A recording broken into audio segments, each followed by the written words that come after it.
came to Ordinary People Achieving Impact OPAI webinar series for the fourth.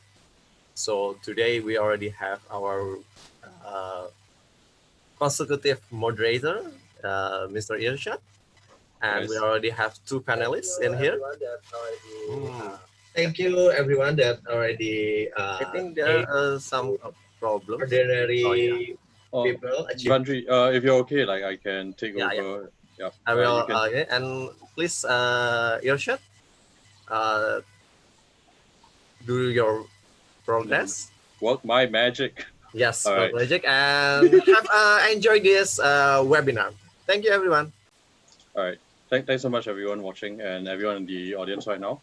So, just to introduce myself, my name is Irshad. I'm the moderator for today. I represent an organization called Young Sustainable Impact Southeast Asia. And our mission is to empower Southeast Asian youth to solve sustainability challenges. However, when I had the privilege of going for a trip to China as part of the Changemaker Exchange Program, I met Ivandri as well as Daniel. And we started asking ourselves the question of why is it that social entrepreneurs are the only ones that uh, are sometimes legitimized to make an impact, and we wanted to explore topics related to how ordinary people can actually go about making a change within their own communities or within their own sphere of influence. So today's topic is basically about finding your role in the social change ecosystem, and this is the fourth talk on in a series of panel discussions that we've had over the few weeks. And today we're very lucky to have two very distinguished panelists. So we have Anissa from EcoFund Indonesia, and we also have Ernie from Code for Asia. So yeah, I guess. All right. So yeah, so before we start digging into the topic of how each of us each person has what your thoughts are on ordinary people achieving impact, let's actually get a little bit of an introduction from each of you. So what are some highlights of your own journey of impact, and what's the story behind why you've decided to do what you do today? So Anissa, do you want to start first? So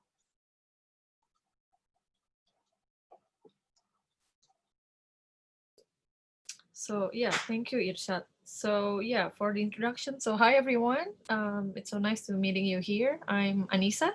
So I'm from Indonesia, and I'm currently running a social enterprise. It is called EcoFund Indonesia. So basically, we created product and services in environmental educations using game-based learning methods. So yeah, basically it was, I think it was started when it was, I think I was a bachelor degree student, so it was a long time ago. But I create a board game called Ecofanopoly, so maybe you can see the board game at the back. So it's one of our product. And so actually the idea came up when I was studying in Indonesia, and at that time I feel like I'm quite ordinary. I'm just like a student who just starting to enter the real world. And but then at that time there was a turning point where I pay more attention on one issues, which is about climate change, which has led me to think about the how we can um, change this current status quo, where in Indonesia there are so many environmental problems, where then I just started by raising awareness, and then I decided to make games. So yeah, I think that's all for the introductions. Thank you. thanks, Anissa. Ernie, what about you? Hi everyone. So this is Ernie from Code for Asia. We're based in Singapore. So we're also in the business of building communities and building software. And I think like as a non-CS major myself, actually I studied economics back in university. I've actually always had an early interest in computers, but I mean, at least at the point of my graduation, I think IT wasn't that cool of a thing yet, unlike how it is now. So basically, I think at that time, I was kind of like just teaching some kids in Singapore how to make games, how to code with some friends project. And then things kind of like just grew organically from there because as I was talking to these students, I realized that when I was back in secondary school and I was interested in all this stuff, there was no avenue for me to connect with other young people with similar interests. And then back then in, I think around 2016 thereabouts, it was still like a very similar situation that were facing secondary school kids in Singapore. And I've also had this particular encounter when I was traveling, wherein I basically met this 8-year-old girl when I was traveling around China. So this was basically happening. I was teaching coding in some schools in Singapore, just as sort of like some extracurricular. And then that particular 8-year-old, I mean that particular incident left a really deep impression on me because like she's 8 years old, but she's already dropped out of school. And her family kind of like traveled thousands of kilometers to be in that particular location to work. And this was happening when I was teaching coding. So I was kind of like just looking at how, you know, there are people learning how to code, how to create the future in some communities at the point in time. And then at the same time, even so in this, in a way, more developed economies, there is still not a lot of avenues for people to explore the interest, right? But then at the same point in time in other communities, there are actually people who are at such great risk of losing out from automation and all that. So I mean, so I think that kind of like just inspired me to, you know, create a hackathon, inviting people with or without the background to come together to learn to code as a way to solve problems. And then things pretty much just grew from there. I did not expect to be starting a company at all, but then yeah, things just happened. So that's how it all came about. Yeah. Thanks so much for sharing, Ernie. And I think one thing that struck me about both your stories is that although they're quite different in the sense that for Anissa, like you kind of saw the urgency of bringing to light certain environmental problems within the context of Indonesia, whereas for Ernie, your the whole thing kind of came about where you saw that there was a potential for technology to be a very strong force for inclusion. I think at the end of the day, like there are parallels in the story where like you just wanted to start like a small thing and it's somehow kind of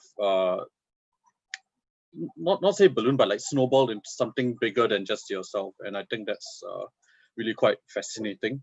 So I want to dig a little bit more into the people that you actually have day-to-day interactions with. So tell for both of you, like open question, whoever wants to go first. But can you tell me a little bit more about like the kinds of ordinary people that you interact with, either as a result of you selling products or selling services or like working together with beneficiaries?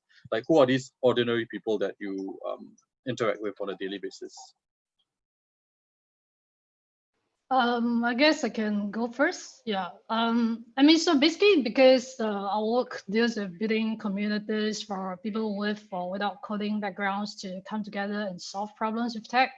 So I would say that over the years, I mean, when we first started, we kind of like dealt with people from very diverse ages, but then over time, we kind of like focused our community building around, I would say like young people, their age like say 18 and above.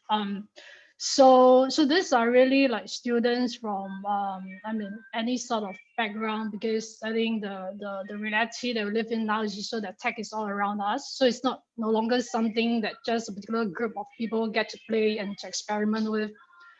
So the sort of ordinary people that we've worked with are really mostly university age youth at the moment. But we also work with like I mean people from other age groups and like even some stay-at-home moms in some cases to basically like build these communities. And these youths basically typically come from different countries. So, yeah. Okay, so can I continue? Yeah. Yeah, go ahead. So basically, we're dealing with so many ordinary people since where we start the creating the game. So maybe I want to share a little bit about the history of why we exist, my social enterprise exists. So basically, at the time when I invented the game, at that time I just bring my idealism, my thought about, I think people here, especially like the kids, should learn about environmental awareness, about I mean environmental issues as young as they can. So basically, it brings back when I saw that, I think from my own personal childhood memories, I don't have any, I think, enough knowledge about these environmental issues. So actually, I just learned it when I entered university. My major, I study landscape architecture, where actually the root of the, I think the root of the knowledge is ecology, where we are talking about human interactions with the environment and how human really relying on the nature, but actually at the same time they destroying the nature. Actually, well, during the first year of my university, I feel so shame because my professor just shared so many embarrassing story how human in the past few centuries we just destroying and destroying without thinking about the future needs of the future generations. And then there was a time when I think, okay, something wrong with the society, so I think I need to make something which I believe I should do something that I love or something that I can apply, and it has to be easy. So actually I don't have any idea at that time if I have to create some kind of super advanced technology or something, but I think I can start with something that very human, which just people to kind of the culture where actually human actually is it's like a player. I mean, we basically how to say, there is a terms for that. Oh, it's a homo ludens, which means man of the player. Basically playing is actually a natural activity for us as humans. So I think why don't we just mix this kind of this playing culture along with the environmental issues, and then we can bring some kind of engaging experience. And also not from the other side, that the curriculum in, I think not only Indonesia but most of the schools, the formal education are really theoretical based. Basically what we need to do is try to memorize and then pass the exam and get the highest score, but sometimes we lose the meaning of what is learning. I mean, I think most curriculum don't connect the students to the real conditions, to the real what's happening. And when we're talking about climate change, it's really complicated issues, right? So maybe you have no idea how to explain the mechanism of why the climate change happens, and then makes the student to memorize it. And but after that, when they memorize, they just don't know what to do with this kind of knowledge. So we actually want to simplify all of that and then making it more simple way, so that they can know what's the essence, what's the purpose of why we learn this. So which is why we create games, and we hope that the younger generation can do better than our generation, than the past generation, and then they can make some kind of better community in terms of protecting the environment. And we also want to normalize the communication among like mothers, among mothers, parents, and the kids, and among the families, that talking about this climate change is as simple as talking about, yeah, where do we go for lunch, or where do we go to play. And yeah, just kind of like very unconscious experience. So that's what we want to achieve. Yeah.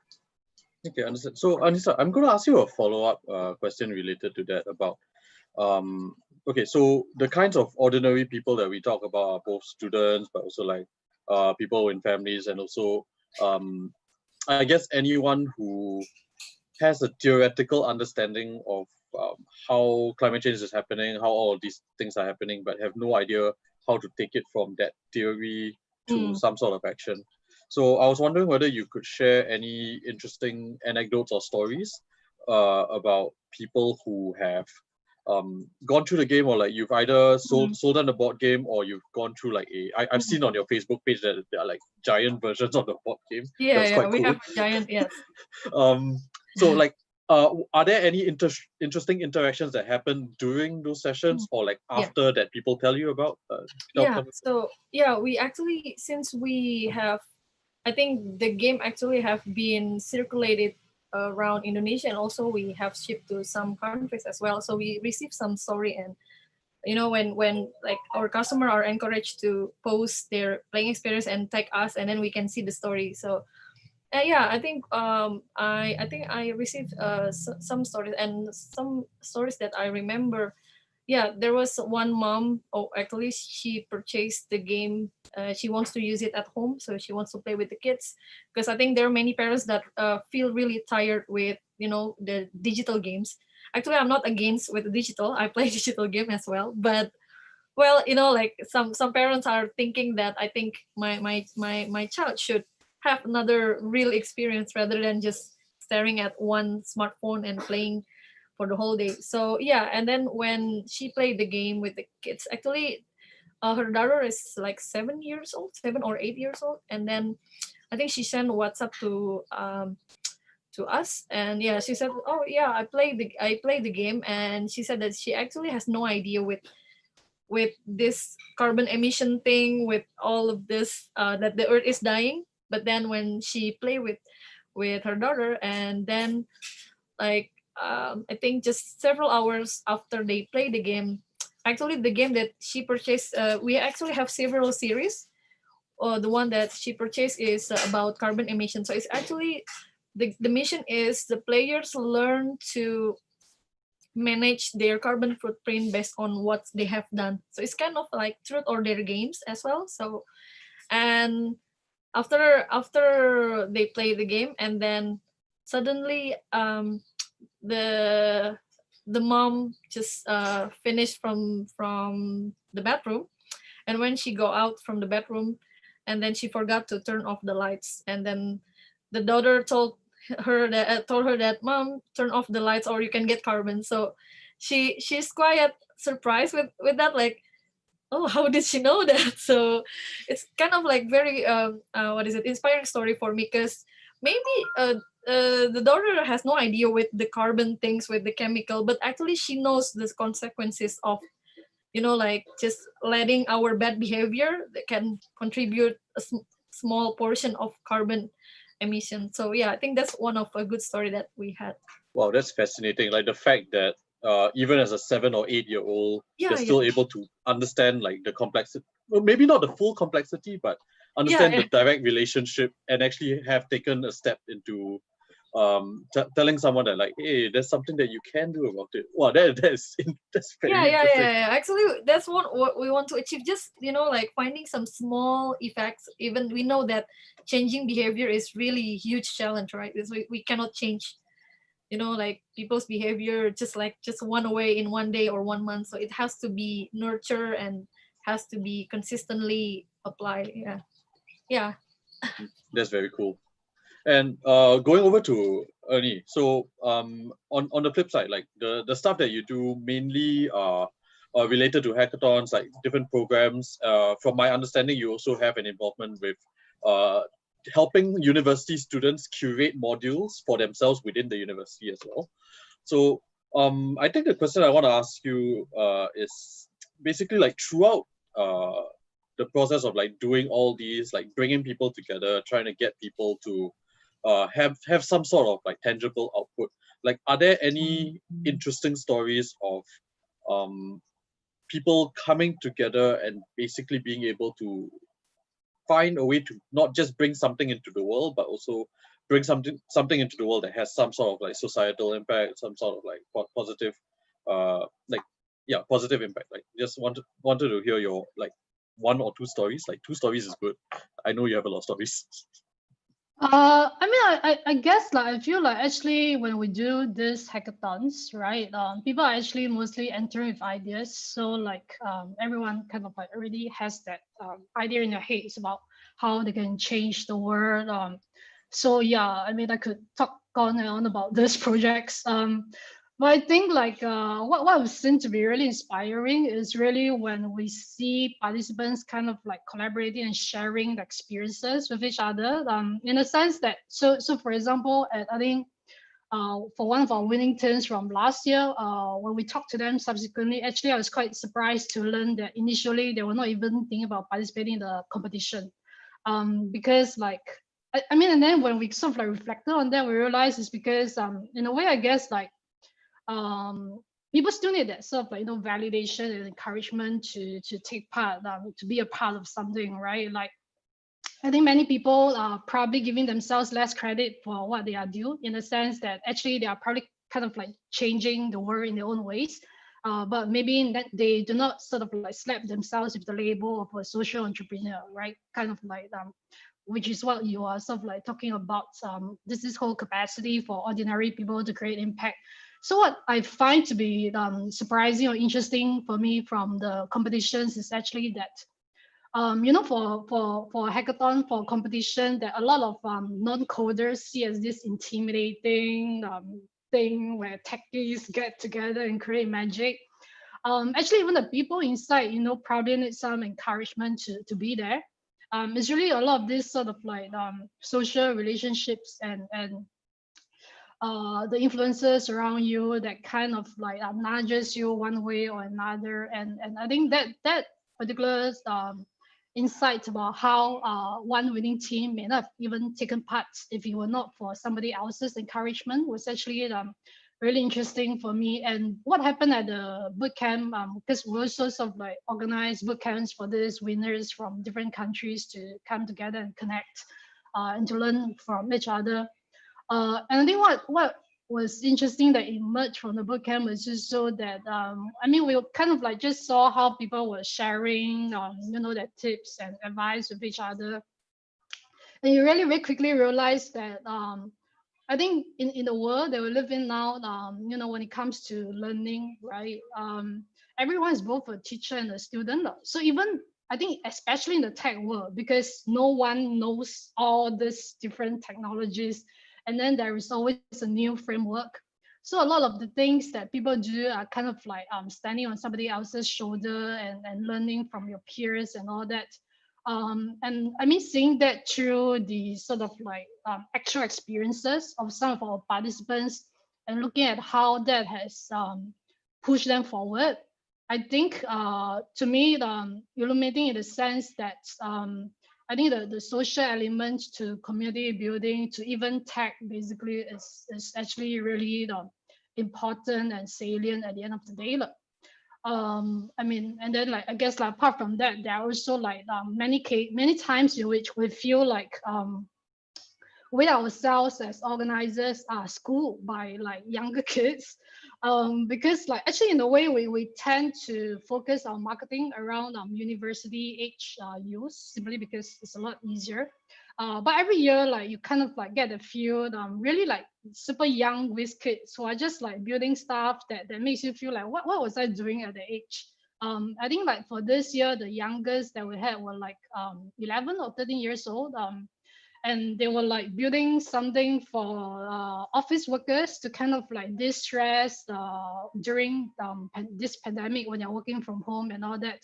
And I just find that if you could be thinking about problems the world is facing at such a young age and already developing prototypes to solve those sort of problems.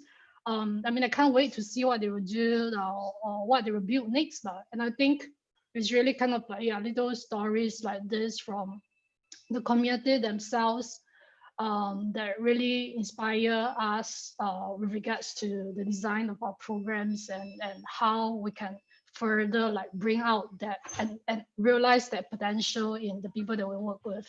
Yeah. 11 years old.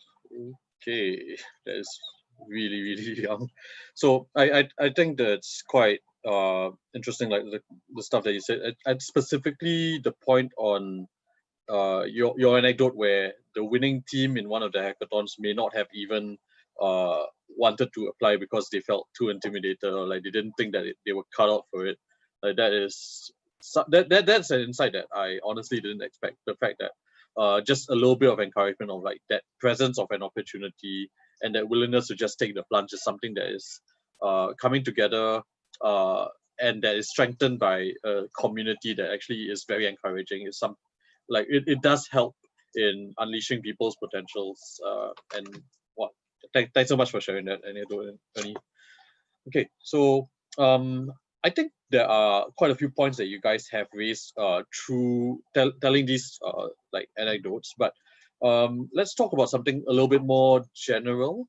And you feel free to kind of push back against the question a little bit if you think that like you don't really agree with the premise. But I just want to ask you guys, like, on your personal opinions about whether you feel that people around maybe around your country, I guess, are inherently looking to create an impact. Like, do you think that people are inherently like, yes, I want to do good, or like, no, like they don't really care? And it would be, if you have any examples of like times where you've seen either one way or the other, like that would be quite interesting to explore as well. So this specific question is something that we've dug into over the past few talks as well. So what we're trying to do here is find whether there are any similarities with the experiences that all of you guys have had as social entrepreneurs. And yeah, just wanted to get your thoughts on it. I feel like it depends on what you mean by define creating impact. Yeah. I mean, maybe we can simplify it a bit. Like, are people generally inclined to do good for the world, or do you think that's a level of apathy, or like I don't really care, like it's not going to affect me anyway?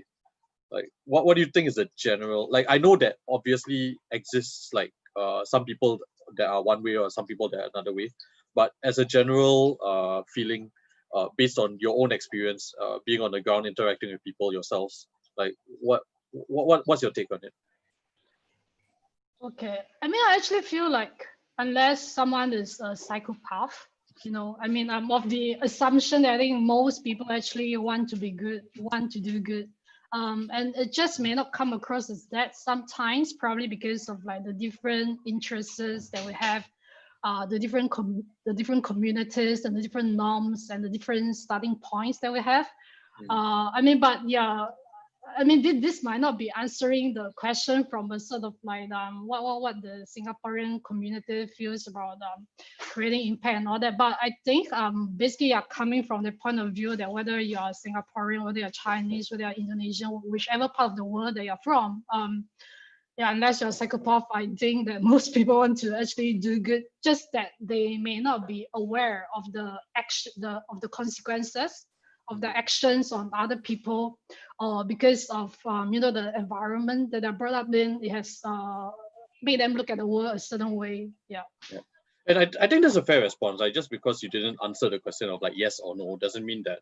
I think what you've illuminated over there is that different people have different starting points. They have their different contexts, and that is going to shape what they feel is right or wrong, and like what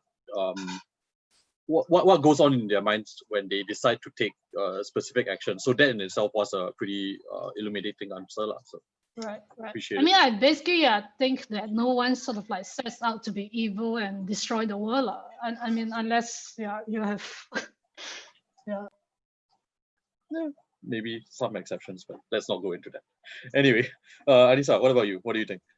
So yeah, I think I agree with Ernie as well. Yeah, I think it's really hard to say yes or no, since because I'm working in this environmental sector where a lot of people, a lot of like some irresponsible people trying to destroy the forest and so on. So I don't know. I don't want to say they're evil and they don't want to make an impact. Well, they want to make impact by maybe by creating much money from destroying. So probably if we want to say, I think everyone's wants to have their usefulness. So I think when we use the terms of like self-validation, so everyone trying to get their own self-validation by doing something both good or bad. So maybe psychopath, it's getting validation by doing bad things so they can get what is it acknowledged. So yeah, but I think if you use a positive mindset, because I'm currently learning about mindfulness. So basically I think what I've learned from this mindfulness, so yeah, everyone is trying to look for you how to be like a useful person. And yeah, even though there are many ways, right? So it doesn't have to be like being an entrepreneur which really successful with I don't know, like 100 million revenues, or yeah, or so on. And actually everyone are trying to make like something good. So I think I believe to that. So although yeah, there are many, even I think if Godfather movies, I don't know, have you watched the movies? So yeah, it's a kind of a classic, and I found out that even their mafia, so the characters actually kind of antagonist character, but actually we see that they're actually trying to do good even though they have to kill someone to help others. So well, yeah, it's kind of both. So actually the movie, it's kind of like moral question. So maybe we can see they're kind of hero to some group, but then they actually like a bad person to other groups. So yeah, but I mean, and if we use a positive mindset, then yeah, I think I believe like everyone's trying to do making impact, even it's really really small. Yeah, that's fair. And I think one thing that you illuminated there is that in addition to the points that Ernie raised up, like there are gray areas around where we can't definitively say, oh, just because they are trying to cut down trees, therefore like they are evil 100%. There are going to be negative impacts that come out as a result of their actions, but the intention behind it might be to, oh, like make money, support family, that sort of thing. So I think one thing that is illuminated is that there is a certain importance, not just to cast people as like evil, not evil, but at the same time, like as individuals, there is sort of a need to understand the complexity associated with all of these in order to go on ahead within our impact journeys. That's kind of what I got out of some of the things that you shared. Okay, so before I continue with the final few questions, if there's anyone in the audience or if Vantri, like if you want to ask anything as well, like just go ahead, like type in the chat or the Q&A. Anissa, I saw that you unmuted. Like, is there something you want to add No, no, to no, that no, one? Oh, no, okay, no. all right. So I think the final two questions that I'll kind of poke into a bit is within your own. So feel free to describe whichever geography you want, whether it is your individual countries that you either reside in or like a specific other country that you might have a lot of activity in, or like an entire region, let's say. What do you think are some areas where there's a specific urgency for more people to actually come together, or like for ordinary people to attempt to create impact?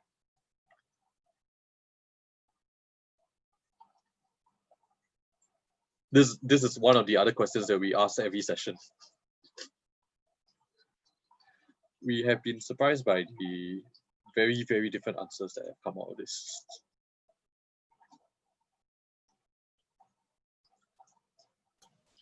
So yeah, the question makes me think. I think yeah. I mean, if we want to try to choose, if I want to choose like which geographical location, or yeah, I mean like I think everyone, but I'm trying to think about in the context of this coronavirus, where like I think a lot of what is it, especially or every country, the economy are really like they're it's destroying, and then trying to relieve. But I mean, in Indonesia, where since we are a very big country, and I think because we are currently shifting our behavior, where like now all activities are shut down, and then all what's it like classes and webinars, everything are from home. And I think yeah, I mean, in urban city, there are kind of like really rapid change in terms of the mobility of each people. I think what I want to, if I have to choose, I think maybe people in urban area, especially in Jakarta and the greater area, because I think I just realized that we just make so many huge impact in terms of our consumptions, our mobility, where we creating more carbons. But then we just learn like most people who actually working, they have to mobile from home to office. They actually can still can do some work without having to just what is it, making more carbon emissions to this earth. Because I mean, in Jakarta there is kind of like I think there's an article showing that the photo of the sky where actually usually it's really, what is it, like foggy and um, like gray, but then in the past few months it's quite clear and it's really great. So I think, and then not everyone realize about this. So I think if I want to specify, I think like people in Jakarta, especially the ones who use private transportations, and I think they should take this as kind of reflection where they want to do in the future. So I think most companies now are trying to shift their, what is it, their culture, their working culture, which I believe hopefully all of this shifting can, what is it, make the condition a little bit better without having to reduce the economic, what is it, Mm. the economic impact. Yeah, I mean, The economic impact. So you're talking about remote working per se, lah. yeah. Okay. I think, yeah, remote workers. Yeah. Okay. So there's a certain urgency within Jakarta itself, and one thing that has highlighted the need for something to be done long term Mm. is that very stark difference between pre-COVID, post-COVID, like the air quality, the carbon emissions, like Yeah, all yeah. this. Mm. Yeah, but I still, I mean, there are many employees that really have to go to the office, so not every jobs Yeah. can do from home. So, but at least the ones who can be more flexible, actually they can do that. So I think the one who have a flexibility in do their working, because doctors cannot work from home, right? They have to examine their patients right away. Even though now you can actually call the doctor online and then they give you prescription, but still, yeah, Yeah, there's a limit to what they can do, but yeah, yeah, there yeah. are also a lot of people, Theoretically, you can operate remotely with 5G technology. like the Oh, robots, is it?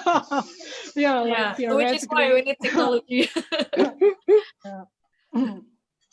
Oh yeah, Sure. Ernie, what about you?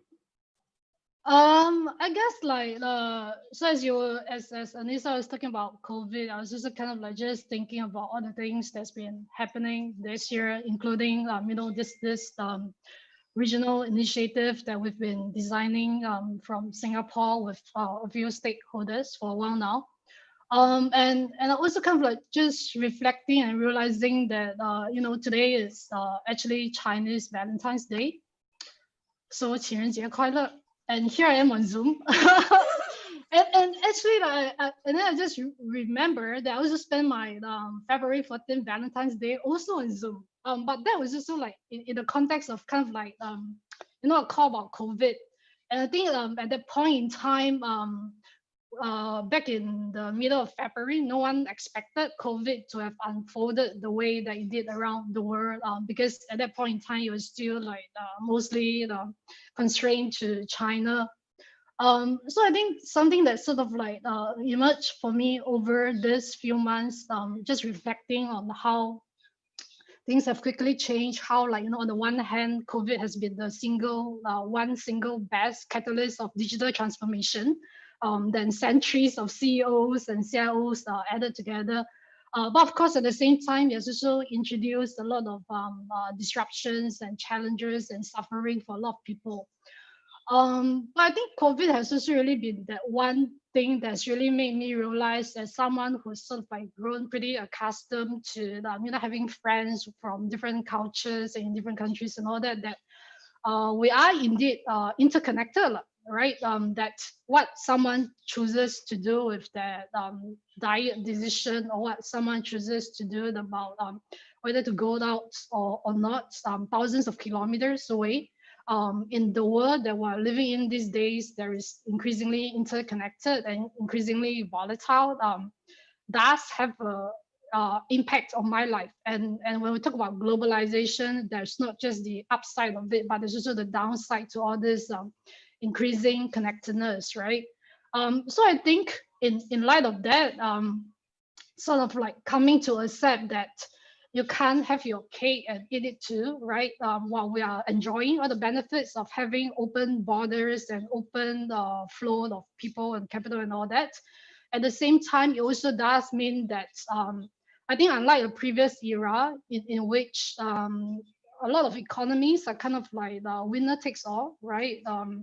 you basically try to get ahead, and you basically extract resources at the lowest possible prices from other economies, process them, go up the value chain, and then kind of like help your own people get rich that way. I think what's emerging for me in this time is really that perhaps a new sort of like paradigm is emerging in the sense that we are really only as strong as our weakest link in a world that is so interconnected that we now are living in, right? So even as there is all this sort of like tendencies to want to close borders or like shut out a lot of this external influence and all that, I think I mean, coming from Singapore, I think in a way by default, I am still pro sort of like a open global order in which we can freely move ideas and freely move around in search of the best innovations and all that. But how do we sort of like go about doing that, right? In a way that doesn't leave people behind. Because I think something that's also happening with COVID is that whatever existing inequalities or whatever existing digital divide there was, has actually just been made a lot worse as well, right?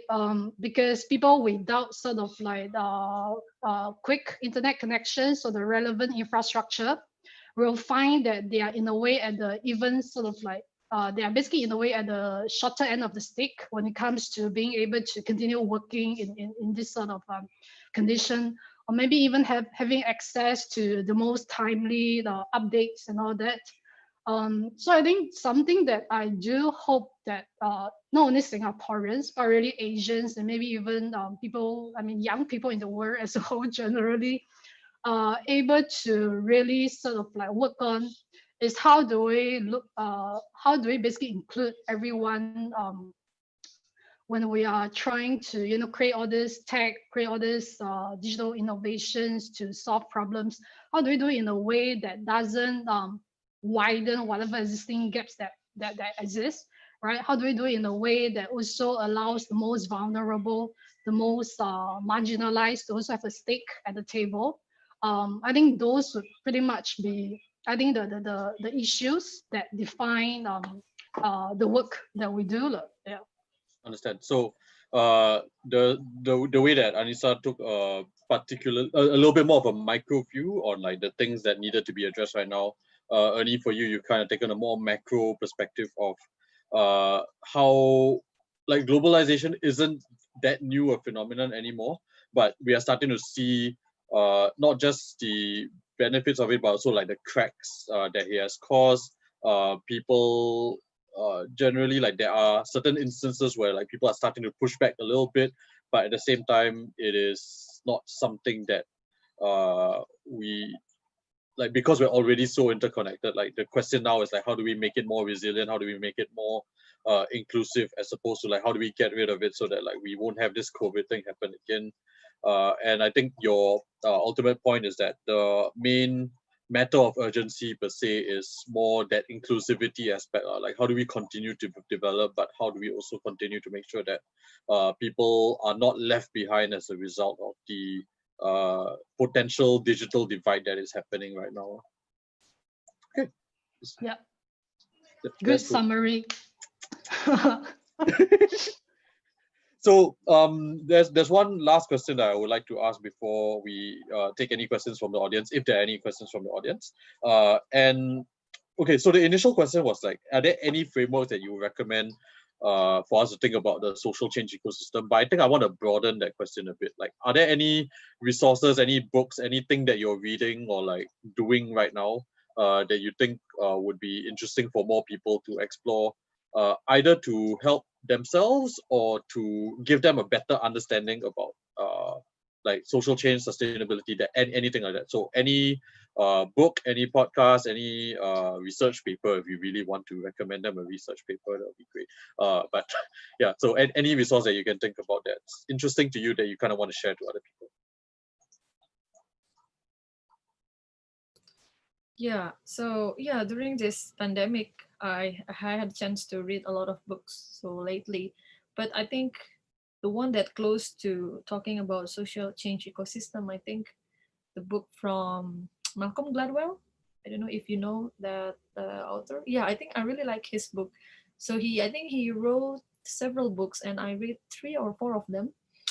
One, I think, one title called The Outlier or The Outlier. Yeah, it's basically the book is telling about how we define the, I mean, how we can see a successful person, and actually they are not coming from, what is it, like, there's, I think, actually he trying to answer if whether there is a zero to hero, because there are a lot of narrations in many medias that, oh, there are some people like from zero background, zero capital, like from no one, and then they suddenly become a hero. But and then the author began with a question, so is that really true, from zero to hero? And I mean, are there some person who actually already have some kind of basic skill set or knowledge, and then it makes them, what is it, become successful? So, but I mean, from the book, it's actually, yeah, actually he gave one very famous example. So it's actually about Bill Gates. So because there are so many people, even include me. So we sometimes put a hero like the people who already, like, born with privilege, like for example like Bill Gates, and who else, like Elon Musk, and like we talk about those person, and then we just think, oh, how small we are. But then the book's actually telling about, no, actually they're not starting from zero, so they have some kind of some different entry level with us. But still, he make a conclusion that everyone can make a change, even though it's depend on what's your purpose. If your purpose is you want to be acknowledged, you want to be famous, so then, yeah, I think you will have those example, like people who maybe we know on YouTube, on Facebook. But still there are many what is it, yeah, unknown people, and actually they make a very a great contribution to the community, which where we're talking about social change ecosystem. So I think we cannot rely on those big people, but actually it's kind of like a butterfly effect. So actually everyone can give a small input, and then we can create it. So I do believe that this creating this social change is not kind of like there was a one savior and then they change through all the system. But I think it needs I think it needs support from all people, even though, well, if we see that, oh, they're not good enough, they don't have any skill set, but still I think they have a very specific role. They have a kind of um, make kind of an input to this social change making. So but in environmental issues, I guess, yeah, I think we cannot only rely on environmental activists or scientists, because like scientists are exist in the century, but still we're still trying to fight with the climate change. So yeah, I mean, it's not a, yeah, it's not a, yeah, good yeah, it's really challenging. So, and the other one, I guess, I'm currently listening one podcast from Professor Harvard. I think I forgot the name. Like Arthur Brooks. I think it's and if you check on Spotify, you can write Art of Happiness. I think it's really good podcast. Wait, Art of Happiness, is it? Yeah, the Art of Happiness. Yeah, he also talks about like a community, how people trying to make a change. So I'm currently learning, listening to that podcast. So yeah, I think I recommend that, those two. All right, cool. So there's Malcolm Gladwell's Outliers, Yes, as well as The Art of Happiness, which is a podcast that you can find on like Spotify, Google yes, on Play, Spotify. that sort of. I haven't heard of The Art of Happiness, so I'll definitely take a closer look at that one. Thanks so much for the Rex. So Ernie, what about you? Like what have you been busy with? I haven't been doing much reading, but there is this one book that I'm trying to finish. That I think is really interesting. It's kind of like written by the godmother of systems change in a way. I think Donella Meadows. That is called Thinking in Systems Primer. So I found that to be really interesting for thinking about ecosystems and communities, because I mean, it's kind of like this whole framework around how you should look at both the stock, at how much there is, and also the flow of resources, the dynamic trajectory of things in any ecosystem, to kind of like assess its health. And I think three things that I saw recently in that book kind of like really left a really impression on me, because we were also kind of like thinking about how we can scale communities. And then she was kind of like sharing like these three sort of like about these three characteristics that makes any good, in a way, any good system, I guess, or any sustainable system. And I thought those three characteristics were really good ways for thinking about sort of like measuring the health and the dynamicism, and dynamism, and the sustainability of ecosystems. So they are basically resilience, at kind of like whether your system has this elastic walls around which there is some sort of like redundancy or margin of error, with which it can operate and sort of like make some mistakes. And then hierarchy, about how actually like the purpose of the top layers are to make sure that they serve the bottom layers, in that sense. And also self-organized, whether the system is self-organized as much as possible. And I kind of like just thought that those three principles are really good ways for thinking about building any community or ecosystem in general, because I guess like if you look at any systems, be it from the human body to the nature that we're in, any flourishing or healthy sort of ecosystem exhibits those sort of characteristics. So I actually found that to be a very sort of like concise way of thinking about the work of community building. And then apart from that, I haven't been listening to a lot of podcasts recently as well. I'll probably do more after I've gotten this new headphone. But I remember I really enjoyed listening to Ezra Klein. Yeah, he has some How, really great how do you great spell that? interviews. EZRAKLEIN. Like that's the podcast name or the host? Like it's the name of the host. I think it's like some famous big shots in Vox or something. Okay. Vox or Vox, yeah. I like how both of you like recommended a book as well as a podcast. Just gonna keep this personally is gonna keep me busy for. Okay, I've tried to look into thinking in systems, but Yeah, I googled the book as well. wow. Is it by Donella H. Meadows and Dinah Wright? Yeah. Oh, Yeah. okay. I think she's sort of like, I don't know, the original systems thinker, or basically like she educated a lot of people in it. Yeah. From MIT, I presume. But I think sadly she passed away like quite recently. But like her book is like I did read the preface and I tried to go through it a bit. Like the book is basically her life's work, so I definitely will need to go through. And I think it's also important as individual actors like trying to do things within a larger system. Like it is also important to kind of get to know a bit more about the system and how best you can influence it. I think that's solid recommendation. Thanks so much, Annie. All right, guys. So maybe you can give me a summary after you're done with it. So I can keep reading the book. So I cheated a bit. Like I went through the summary first before attempting to go through the book. If you want, I can send you the summary. Like it's available online. Sure. Reading book Legally. is quite challenging. Yeah. All right, guys. Okay, so doesn't look like there's any questions from the audience right now. But I think nevertheless, like I do want to thank you guys for the time that you've given to be part of this discussion. I know that as with everyone that we've invited so far, no one really knows what to expect for this sort of thing. I just hope that it was a fruitful discussion. I hope you enjoyed it. And for what it's worth, like I really appreciate the sheer density of information that you guys have shared with us, both from your own personal experiences as well as like your outlook about like the social change space, as well as like just how ordinary people are. Yeah. So thanks so much for your time, guys. Yeah, thank you so much, Irshad. Thank you too. Yeah. And I'll see you guys in person someday soon, I hope. One day. Don't know when that will happen, but yeah, one can always hope. See people in person.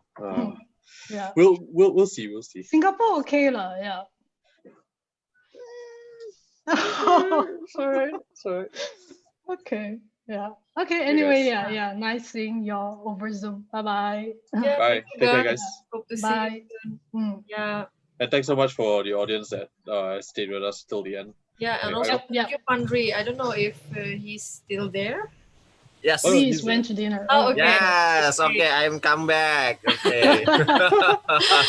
Did you have Okay. dinner? So there no question from attendees.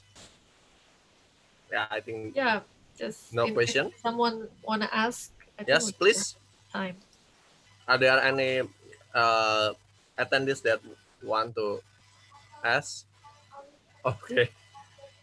Okay. Thank you so much for our speakers, Ernie and Anissa, that already share with us in the 4th webinars of Ordinary People Achieving Impact. And thank you so much for your chat that already bring us the goods from our speakers. Always a pleasure. The attendees, we will have another session of Ordinary People Achieving Impact in 2 weeks. 2 weeks. It will be in 8th September 2020. The time is same, and we will also send you the link and information 1 week before the event, so you guys can get information regarding the session in your email. And also you can check this video and also the last 3 webinars in OPAI.me YouTube channel, and you can also access OPAI.me website to know more about OPAI in 2 weeks. Okay, thank you everyone for your time and have a good day. Bye-bye. Thank you. Bye bye. Bye, guys. Thank you. Bye. Have a nice dinner. Bye. Late It's been a dinner. pleasure, guys.